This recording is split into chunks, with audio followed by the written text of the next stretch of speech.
মাত্র 250 টাকায় কিন্তু নিতে পারবেন স্টারলিং সংযোগ। তো আজকের ভিডিওতে সম্পূর্ণ ক্লিয়ার করব কিভাবে একেবারে স্বল্প মূল্যে আপনি স্টারলিং সংযোগ নেবেন, সেটা আবার মাত্র 250 টাকা। তো এত কম রেঞ্জে কিভাবে গিয়ে আপনি স্টারলিং সংযোগ আপনার বাসা অবধি পৌঁছে নেবেন এবং আপনি কোন কোন প্রসেস অবলম্বন করে এই স্টারলিং সংযোগ নিতে পারবেন, আজকের ভিডিওতে সম্পূর্ণ ক্লিয়ার করব। দেখেন, অল্প একটু ট্রিক্স খাটালে কিন্তু বড় বড় সমস্যার সমাধান কিন্তু আমরা নিমেষেই করতে পারি। ঠিক তেমনই একটি সমস্যা হচ্ছে এই স্টারলিং লাইন সংযোগ বা স্টারলিং সংযোগ নেয়ার বিষয়টা। আমরা কিন্তু অনেকেই দ্বিধাদ্বন্দ্বের ভিতরে আছি যে এত অ্যামাউন্ট, মানে এত বড় একটা অ্যামাউন্ট দিয়ে আমার একার পক্ষে কিন্তু স্টারলিং সংযোগ নেওয়া কোনোভাবেই পসিবল না, বা কিভাবে নিব, সবাই একটি চিন্তার ভিতরে আছি। তো আজকের ভিডিওর মাধ্যমে আমি কিন্তু আপনাদের সকল চিন্তা এবং দুশ্চিন্তা দূর করে দিব, কেননা আজকের ভিডিওতে আমি শেয়ার করব আপনারা 250 টাকায় কিভাবে স্টারলিং সংযোগ নিতে পারবেন। আমরা কিন্তু ওয়াইফাই চালাই অথবা ডাটা প্যাকেজগুলো যে কিনি সেটা কিন্তু খুবই রিজনেবল প্রাইজের ভিতরে। যেমন আমরা ওয়াইফাই সংযোগ নিলে আমরা কিন্তু 500 থেকে 600 টাকার ভিতরে আমরা ওয়াইফাই সংযোগ পেয়ে যাই, বা 500-600 টাকা ব্যয় করলে আমরা ওয়াইফাই সংযোগ নিতে পারি।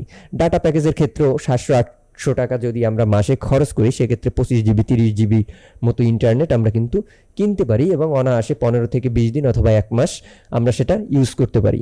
স্টারলিং সংযোগের ক্ষেত্রে যদিও চার্জটা একটু বেশি, কিন্তু স্টারলিং সংযোগে কিন্তু সুযোগ সুবিধাটা বেশি। আমরা সাধারণত 2 এমবিপিএস 3 এমবিপিএস অথবা 10 থেকে 15 এমবিপিএস এরকমের ইন্টারনেট স্পিডে আমরা ইন্টারনেট চালাই অথবা ইন্টারনেট চালাতে অভ্যস্ত। স্টারলিং কি করছে? স্টারলিং কিন্তু এই ক্ষেত্রে আপনাকে 300 এমবিপিএস এর একটি ইন্টারনেট স্পিড দিচ্ছে, যেটা হিউজ। এবং এই 300 ইন্টারনেট স্পিড কিন্তু আমাদের একার পক্ষে দরকার হয় না বা প্রয়োজন হয় না। এই কারণে আমরা কিন্তু চাইলেই যে একটি স্টারলিং সংযোগ 10 থেকে 15 জনে ভাগ করে তারপরে নিতে পারি। একটা স্টারলিং সংযোগ নিতে সেক্ষেত্রে দেখা যায় যে আমাদের প্রথম পর্যায়ে 47,000 টাকা পে করতে হবে। তাদের যে আনুষঙ্গিক কিট এবং ম্যাটেরিয়ালসগুলো আছে সেগুলো কিনতে আমাদের একত্রে কিন্তু 47,000 টাকা পে করতে হবে। এই 47,000 টাকা আমরা যদি 20 জনে পে করি তাহলে কেমন হয়? দেখা গেল যে অল্প একটা অ্যামাউন্ট কিন্তু আমাদের ঘাড়ে পড়বে। সেক্ষেত্রে 2,000 বা তার একটু বেশি টাকায় হলে কিন্তু আমরা গিয়ে স্টারলিং সংযোগটা নিতে পারি বা অ্যাপ্লাই করতে পারি। তারপরে প্রত্যেক মাসে প্রত্যেক মাসে 6,000 টাকা, মানে রেসিডেন্সিয়াল যে প্যাকেজটি সেটা কিন্তু 6,000 টাকা। তো প্রত্যেক মাসে যদি 6,000 টাকা, তা আমরা যদি 20 জনে ইউজ করি তাহলে কিন্তু দেখা যায় যে এখানে হিউজ পরিমাণে, মানে একেবারেই স্বল্প পরিমাণে একটা অ্যামাউন্ট কিন্তু আমাদের প্রত্যেককে পে করতে হবে।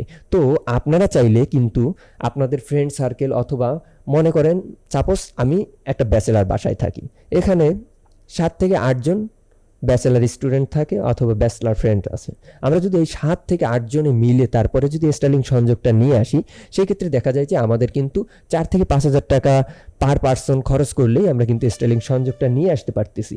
একইভাবে আপনার যদি কোনো অফিস থাকে, মনে করেন আপনি একটি কোঅর্পোরেট অফিস চালান বা কোঅর্পোরেট অফিসের নেতৃত্ব দিচ্ছেন, সেখানে ইন্টারনেট, অবশ্যই ইন্টারনেট লাগবে। তো ইন্টারনেটের একটা অফিসে দেখা যায় যে 25-30 জন বা এর অধিক এমপ্লয়ার কিন্তু একটা অফিসে কর্মরত থাকে অথবা জব করে। তো এই যে অফিসের যে ইন্টারনেট স্পিডটা বা সেটা কিন্তু আমরা যে গতানুগতিক যে ইন্টারনেটটা চালাই, ব্রডব্যান্ডের যে ইন্টারনেট চালাই, সেটাই কিন্তু স্পিডটা ততটা ভালো পায় না। তো সেক্ষেত্রে আপনারা কিন্তু এই যে অফিসগুলোতে কিন্তু আপনারা এই যে স্টারলিংকের যে সংযোগ সেটা কিন্তু নিতে পারেন। সেক্ষেত্রে দেখা যায় যে আহামরি কিন্তু বেশি খরচ পড়বে না। একটা স্টারলিং সংযোগ নিলে সেক্ষেত্রে দেখা যায় যে 50 থেকে 60 মিটার এরিয়া সে ক্যাপচার করতে পারে। তো 50 থেকে 60 মিটার এরিয়ার ভিতরের যেই সকল লোক আছে আপনারা সবাই একত্রিত হয়ে তারপরে কিন্তু স্টারলিং সংযোগ নিতে পারেন। সেক্ষেত্রে দেখা যায় যে 15 থেকে 20 জনের যদি একটি টিম হয়েই যায়, সেক্ষেত্রে আপনাদের খুবই স্বল্প পরিমাণে খরচ পড়বে।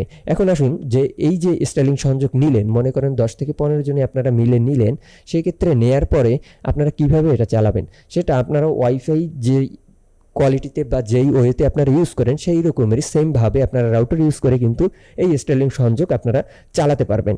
এক্ষেত্রে দেখা যায় যে আপনাদের খরচটা একেবারেই কমে আসবে। দেখা যায় যে প্রথমত 1 থেকে 2,000 টাকা পার পার্সনের খরচ পড়বে, পরবর্তীতে 6,000 টাকা যখন 10 থেকে 15 জনে দিবেন, সেক্ষেত্রে দেখা যায় যে খুব হিউজ, মানে একেবারেই মানে অল্প পরিমাণে একটি অ্যামাউন্ট কিন্তু আপনাদের ঘাড়ে পড়বে। এবং এই যে আপনারা যে ওয়াইফাই চালান, সেম রেটেই কিন্তু আপনারা স্টারলিংকটা চালাতে পাচ্ছেন। এবং ওয়াইফাইতে আমরা 15 থেকে 20 এমবিপিএস এর স্পিড পাই, এক্ষেত্রে আপনারা 300 এমবিপিএস এর একটা স্পিড পাচ্ছেন। যদিও আপনারা 15 থেকে 20 জনে যদি এই স্টারলিংক ইউজ করেন, সেক্ষেত্রে আপনারা সবাই 300 এমবিপিএস এর স্পিড পাবেন না, সেক্ষেত্রে স্পিডটা কমে আসবে। সাপোজ মনে করেন আপনার স্পিডটা কমই আসবে, কতটুকু বা কমে আসবে, 30-40 এমবিপিএস যদি আপনি স্পিড পান, হিউজ অ্যামাউন্ট। কেননা এত পরিমাণের স্পিডের ইন্টারনেটও আমাদের দরকার হয় না। আমরা সাধারণত যেই সকল জিনিস ব্রাউজ করি তাতে আপাতত 10 থেকে 15 এমবিপিএসই কিন্তু ক্যাপচার হয়ে যায়। যেমনটা আমরা এখন ইউজ করতেছি, ওয়াইফাই ইউজ করি, তাতে দেখা যায় যে 15 থেকে 20 এমবিপিএসই কিন্তু আমরা মোটামুটি আমাদের প্রত্যেক জীবনে যেই সকল ব্রাউজিং বা যেই সকল ওয়েবসাইট আমরা ঘাটাঘাটি করি, সকল কিন্তু মোটামুটি ভালোই রান করে। তো সেক্ষেত্রে স্টারলিংক কিন্তু আপনারা এভাবে ভাগাভাগি করে নিতে পারেন। আর স্টারলিংকের 300 এমবিপিএস যে ইন্টারনেট স্পিডটা, এই 300 এমবিপিএস ইন্টারনেট স্পিড কিন্তু একজনের জন্য এমনিতেও দরকার হয় না। তো ভাগাভাগি করে চালানোটাই সব থেকে বেটার হয়ে যাবে, এবং হচ্ছে গিয়ে আপনার টাকাটাও কিন্তু এখান থেকে আপনি সেভ করে নিতে পারছেন, এবং সকলে মিলে স্টারলিংকের একটা উচ্চ গতি সম্পন্ন ইন্টারনেট কিন্তু আপনারা এখান থেকে চালাতে পারবেন এবং আপনাদের প্রত্যেক জীবনের কাজ করতে পারবেন। তো আশা করি ভিডিওটি ভালো লেগেছে। তো এরকমের নিত্য নতুন গুরুত্বপূর্ণ ভিডিও পেতে আমার চ্যানেলটি অবশ্যই সাবস্ক্রাইব করে রাখবেন এবং ভিডিওটি শেয়ার করে রাখবেন, যাতে সবাই দেখে উপকৃত হতে পারে। তো ধন্যবাদ, দেখা হবে নেক্সট কোনো ভিডিওতে।